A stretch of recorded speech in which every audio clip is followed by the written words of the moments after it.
the Connolly and Minister, I always preface my remarks by saying you inherited a situation, and in that context I welcome the opportunity, although as another speaker said, I don't know if the word welcome is appropriate in relation to the contents of what I'm about to say. But I'll start with the chairperson's statement, John Sanders from the Mental Health Commission, and he said that the current COVID-19 pandemic has highlighted in stark terms the need for a modern, well-staffed, holistic, community-based mental health service. And that was on the publication of the 2019 report, which was published midway through 2020, and we're waiting on the updated one. So I'm going to just refer to some of that. I'm somebody who has had a privileged background in relation to a working career, and I really foolishly thought things were improving in the 80s, and the publication of Planning for the Future 1984, then that was followed by Vision for Change, followed by Sharing the Vision. And I'll start by saying the independent panel, which you have worked hard on to set up, will be the measuring stick of how serious this government is about mental health. Now, I want to thank Sinn Féin for using their private members' time for this, and I welcome the opportunity. Although I despair of the words, like Deputy Verona Murphy, I can't tell you how many times I've spoken on mental health since 2016. First to get where was the Vision for Change at, then we were told there was an update review of the literature. Mind you, when it was done very quickly and effectively by the professionals that did it, but it took forever to make that decision, and then Vision for Change. And all of the time, the implementation body is gone. You're in the process of re-establishing it. But we shouldn't need to talk in here about mental health. A policy, legislation, and it should be implemented. And that's why we had an independent panel, monitoring body, to take it out of our hands and come back with reports to us. And that's what we should be discussing, the reports of the independent monitoring body. Not your speech where you're obliged to say what the government is spending, not in context, of course. We should be looking at the reports of the independent monitoring body. That's the step I'd like to see with the next time. In relation to this report, it's truly upsetting to read it. We'll just take a pen picture of what they found when they looked at the 65 approved centres, and there are lots of centres that are not approved, Minister, so somebody might deal with that and what your plans are in relation to that. And while the Mental Health Commission can go into those facilities, they can't make them change or comply with the recommendations, so that's a serious gap. So if we look at the number of deaths alone of people using mental health services, and we're all unfortunately familiar with this, the revolving door into accident and emergency and back out, and the distress it's causing. And I'm from Galway, and unfortunately we have a suicide patrol watch, which I pay tribute to, but that's where we're at in Galway, and helicopters in the sky, and we all tremble, and we all say a prayer if we believe, and if we don't, we say something else. So in that context alone, in 2019, 563 people died. So that was the number of deaths using the mental health services. 166 related to approved centres, and 397 related to community mental health ones. And of those figures then, 168 were suspected suicides attending the mental health services.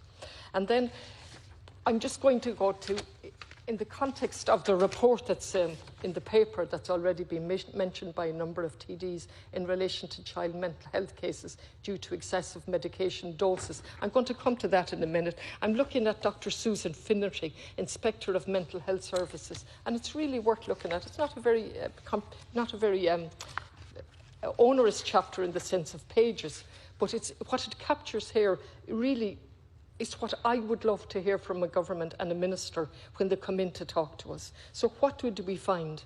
We found a number of issues of concern when we expected 65 approved centres. We found poor quality in the monitoring of the physical health poor quality in the monitoring of the physical health of residents, the impact of staffing shortages. So that's been said by many TD. the absence of staff, the failure to provide all residents with a meaningful individual care plan. Something as basic as an individual care plan, which Mr. Saunders has highlighted, that should be the blueprint of care.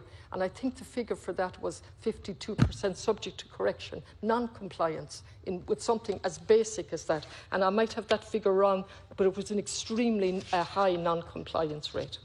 Now, what's also very worrying is the level of compliance generally. And again, the Commission is very fair. They don't zone in on one aspect of one particular criteria. They take an overall approach.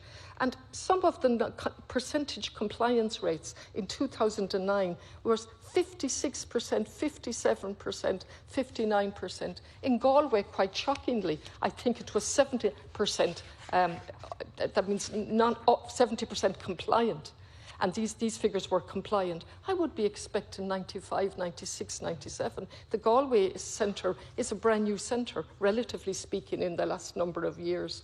And what she said and what Mr. Sanders said was the patient's individual care plan should be the blueprint for their care pathway. It should be viewed as the patient's care plan, not the clinician's. And then it goes on to physical care for persons with severe mental illness. It remains a fact that in the 21st century, people with a mental illness will die between 15 to 20 years earlier than their peers in the general community. Now, it's worth repetition, isn't it? In the 21st century, people with a mental illness will die between 15 to 20 years earlier than their peers in the communities. In many cases, due to preventable physical illnesses. And it goes on to say, the system has lost sight of the whole patient and the need to consider both mental and physical factors in the genesis and continuation of mental illness. It goes on to say, while not unique to mental illness, there is now a well-documented association between the use of antipsychotics and the development of metabolic syndrome. It is estimated that over a third of patients with schizophrenia will develop metabolic syndrome with detrimental effects on their health and lifespan. And it goes on. And in my 2 minutes that are left, I'm going to come off to the specifics and go back to, one specific thing is in relation to the review. I really think there's an urgent clarification needed on the review of the excessive medication doses for children. And of course, the question is, does that apply in the west of Ireland, in Galway? What are the implications throughout the country? In relation to mental health, the Mental Health Commission talks about parity of esteem for mental health. We have not even gone near it to have parity of esteem. And that's, Minister, what I would love you to address when you come in here in the future. I know you inherited the situation, but the blueprint is there from all the documents. There wasn't a thing wrong with Vision for Change. The time span was 2006 to 16, 10-year plan. The date was out of date. Nothing else was. It was visionary. I've said this before. It set out all of the problems on the ground, all of the inadequacies, and it set out what we needed. And each government delayed on that, and not alone did they delay, but they abolished the independent monitoring panel. Now, you've inherited that, and there's an opportunity to say, this is out of my hands, Deputy Connolly. There's an independent monitoring body. They'll be doing their job and we'll be guided by them in relation to the progress or lack of progress. But instead of that, each government delayed, and we got the ridiculous update of literature which could have been done in parallel with the implementation of it. And then we got the Vision for Change and so on. And all of the time, on the ground, the services are just creaking at seams. And I say that reluctantly. I'm a positive person. I come from a wonderful city, but I also come from a city where there's a revolving door, I'm afraid, in relation to mental health. There's also overcapacity. That's identified in the report. Overcrowding, lack of privacy, and so many other defects. And we say, why? Because simply we have failed to treat it with the parity of esteem, failed to put in staff, appropriate staff on the ground. We have used medication too much as a way of dealing with it, and now we see that confirmed, as it would seem to be confirmed, allegedly confirmed today in the press release in The Independent.